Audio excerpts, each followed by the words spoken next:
OBC वाली जो महिलाएं हैं उनके ऊपर एक भूत सवार था हिंदू बने रहने का। हाँ। अब मुझे लगता है कि वो भूत उनका उतर गया होगा, क्योंकि सबसे ज़्यादा जो धर्म को मजबूत किया है वो ओबीसी वाली महिलाओं ने ही मजबूत किया है, ओबीसी वाली महिलाओं के ऊपर चढ़ा हुआ है। तो ये जो बिल आया है कहीं ना कहीं उनके मुँह पर एक जोरदार तमाचा है, क्योंकि देश के प्रधान संविधान को बचाने के लिए, क्योंकि जिस संविधान के बलबूते पे एक बहुत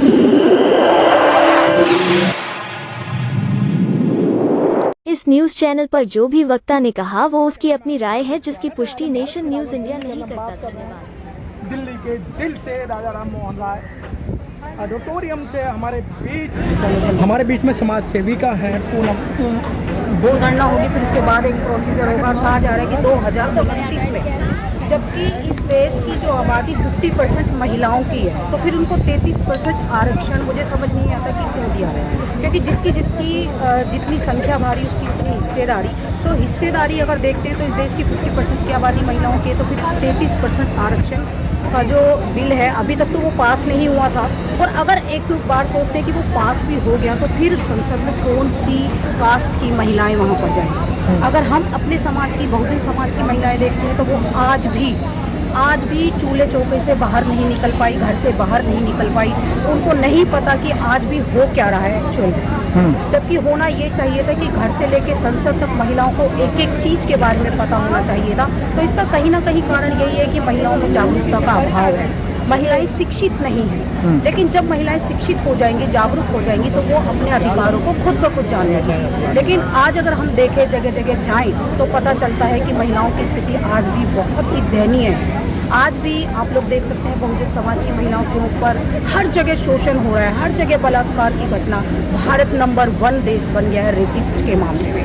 क्या महिलाओं की क्योंकि मोदी जी कहते हैं बेटी बचाओ और बेटी पढ़ाओ का जो नारा देते हैं, लेकिन अगर हम धरातल पर देखते हैं तो वो 0 रिजल्ट है। और मुझे तो ऐसा लगता है कि जब से बेटी बचाओ और बेटी पढ़ाओ का नारा दिया गया है, तब से ना तो बेटियां पढ़ पा रही हैं और ना ही बच पा रही हैं। तो मुझे नहीं लगता कि ये जो बिल पास किया गया है वो हमारे हित में हो सकता है। तो मैडम देखा गया है इस बिल के अंदर ना तो एससी की बात की गई है और ना ही ओबीसी की बात की गई है, ना ही एसटी की बात है। और एससी के लिए बोल दिया गया है कि भाई जो पहले इनको आरक्षण मिल रहा है उसी में से उनको मिल रहा है। लेकिन ओबीसी की महिलाओं को तो कुछ नहीं मिला, फिर भी वो डांस कर रही हैं। वो जगह जगह उन्हें समझाया जा रहा है किस तरीके से कि माथे पे बिंदु और मांग में सिंदूर, गले के अंदर मंगलसूत्र नहीं होगा तो खाली पिलौट की तरह नजर आएगा।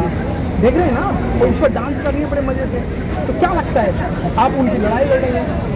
देखिए, ओबीसी वाली जो महिलाएं हैं उनके ऊपर एक भूत सवार था हिंदू बने रहने का। हाँ। अब मुझे लगता है कि वो भूत उनका उतर गया होगा, क्योंकि सबसे ज़्यादा जो धर्म को मजबूत किया है वो ओबीसी वाली महिलाओं ने ही मजबूत किया है। आप देख सकते हैं जितना SC ST की जो महिलाएं हैं उतना उन्होंने नहीं किया जितना धर्म का नशा ओबीसी वाली महिलाओं के ऊपर चढ़ा हुआ है। तो ये जो बिल आया है कहीं ना कहीं उनके मुँह पर एक जोरदार तमाचा है, क्योंकि देश के प्रधानमंत्री भी ये कहते हैं कि मैं भी ओबीसी समाज से हूँ। लेकिन अगर ओबीसी समाज से हैं तो आप अपने समाज के लिए कुछ क्यों नहीं कर पा रहे हैं? तो ये देखने की वाली बात है कि अगर वो लोग आप भी नहीं समझे तो मुझे लगता है कि आने वाला जो समय होगा वो SC ST OBC के लिए बहुत ही भयावह समय होगा।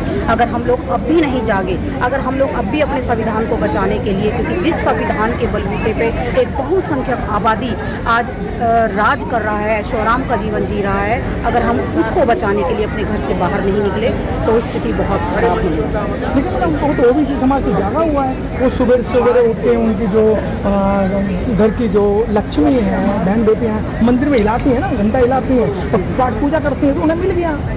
उनको कुछ नहीं मिला, घंटा बजाने से कुछ नहीं मिलने वाला। क्योंकि घंटा बजाने से अगर मिल गया होता तो मुझे लगता है ओबीसी वाली महिलाओं को सबसे ज़्यादा मिल गया। लेकिन ये उनके मुंह पे एक जोरदार तमाचा ये है कि मोदी ने ये दिखा दिया कि ओबीसी वालों जो अपने आप को हिंदू कहते थे कि हम हिंदू हैं, जो नशा चढ़ा हुआ था हिंदू के, आज उनकी स्थिति बद से बदतर कर दी है। क्योंकि ना तो वो हिंदू हैं जो अपने आप को समझ रही है, क्योंकि इस देश का जो प्रधानमंत्री है मुझे ऐसा लगता है कि अभी तक जो इस देश में जो महिलाओं का शोषण हो रहा है, सबसे ज़्यादा मोदी जो वर्तमान सरकार के समय में ही हुआ है। आप देख सकते हैं मणिपुर में, जिसमें एक महिला को नंग अवस्था में उसको घुमाया गया है। तो ये जो महिलाओं के साथ आज भी अन्याय, अत्याचार, शोषण होता हुआ जा रहा है, तो ऐसी सरकार को हमको हटाना चाहिए, क्योंकि जब तक हमारे अपने लोग राजनीतिक सत्ता में नहीं आएंगे, तब तक हमारा SC ST OBC वालों का जो मैं कहूँगी कि भविष्य है वो असुरक्षित रहेगा। पूनम बोध जी, मुझे लगता है कि इसमें बोधिष्ट हैं आप जैसी जो महिला हैं, मोदी जी से आपकी दुश्मनी है ऐसा,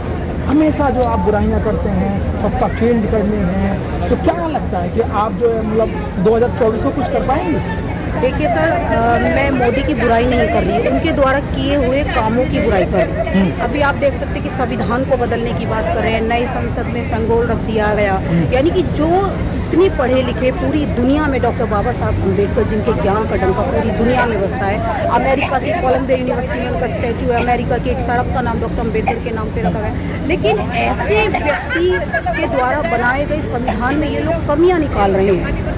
तो ये जो सोचने वाली बात है कि हम मोदी के खिलाफ नहीं है, हम उनके द्वारा जो षड्यंत्र रचे जा रहे हैं संविधान को खत्म करने के, हम उसके विरोध में हैं। क्योंकि ना तो हम संविधान को बदलने देंगे और ना ही उसमें जो हम लोगों को जो आरक्षण दिया हुआ है उसको बदलने देंगे, क्योंकि जब तक हम लोग जागरूक नहीं होंगे अपने हक अधिकारों के लिए, हम संविधान को बचाने के लिए सड़कों पर नहीं आ सकते। लेकिन जिस दिन हम लोगों ने जान लिया, जिस दिन OBC वालों ने जान लिया, SC ST वालों ने जान लिया, वो लोग घर से बाहर जरूर निकलेंगे संविधान को बचाने। पूनम बोध जी, आप OBC की बात करते हैं, जब मंडल आयोग लागू किया गया था मायावती जी ने और कांशीराम साहब ने, तो यही OBC के लोग SC के सिर पर जूते बजा रहे थे, लट बजा रहे थे। आपके रूप में जाग जाएगा, कब जागेगा? देखिए, वो जागेगा, अब समय आ गया। अगर अब भी उनकी आंखें नहीं खुली, अगर अब भी नहीं खुली, तो सब कुछ खत्म होगा आने वाले समय। तो उनका खत्म होगा या SC का खत्म होगा? सबका ही खत्म कर देगी वो सरकार ऐसी। अच्छा। वो सबका खत्म कर देगी, क्योंकि वो तो ना तो महिलाओं के पक्ष में है, ना ही कभी महिलाओं के लिए उन्होंने कुछ किया है। क्योंकि 33% का जो आरक्षण है, 33% की जो भागीदारी, चाहे ग्राम पंचायत में आप लोग देख सकते हैं, आखिर क्यों उनको 33% की दी जा रही है? मैं यही कहना चाहती कि उनकी संख्या अगर 50% की है, तो 50% के हिसाब से ही उनको भागीदारी मिलनी चाहिए। बहुत बहुत धन्यवाद। पूनम बोध जी ने बहुत अच्छी तरह बताया है कि अगर 2024 में आपने परिवर्तन नहीं किया तो सब कुछ मिट जाएगा। पढ़ी लिखी हैं, आगे की भविष्यवाणी कर रही हैं, क्योंकि जैसे पीछे होता आया है अब आगे भी यही होने जा रहा है। तो आपको भी पूनम बोध बनना पड़ेगा, घरों से निकलना पड़ेगा। अगला घर आपका ही है, अगला चौक आपका ही है। आप ध्यान रखना कि सत्ता परिवर्तन बहुत जरूरी है। पूनम जी, बहुत बहुत धन्यवाद।